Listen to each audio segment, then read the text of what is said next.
57 ఏళ్ల కాంగ్రెస్ పార్టీ దేశ రాజకీయాల్లో ఎన్నో సంక్షేమ పథకాలు తీసుకొచ్చిందని, రోడ్లు వేసింది, కరెంటు తెచ్చింది, త్యాగాలు చేసింది కాంగ్రెస్ ప్రభుత్వం మాత్రమేనని ఎమ్మెల్యే సామేల్ అన్నారు.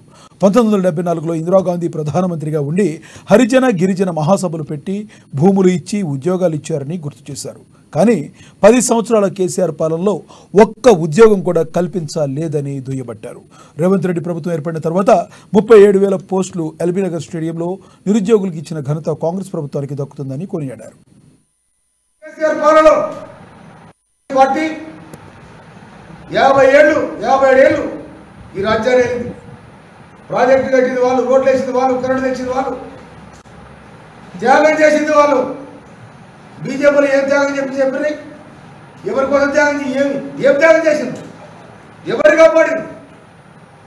74లో ఆనాడు ఇందిరాగాంధీ ప్రధానమంత్రిగా ఉండి హరిజన గిరిజన మహాసభలు కట్టి భూములు ఇచ్చారు, ఉద్యోగాలు ఇచ్చారు. ఇవాళ 10 సంవత్సరాల కేసీఆర్ పాలనలో ఒక్కరు ఉద్యోగం ఇవ్వలేదు. రేవంత్ రెడ్డి గారు ముఖ్యమంత్రి వచ్చిన తర్వాత 37,000 కొనుగోలు ఎల్బీనగర్ స్టేడియం సాక్షిగా అందరు పిలిచి ఇవ్వడం జరిగింది.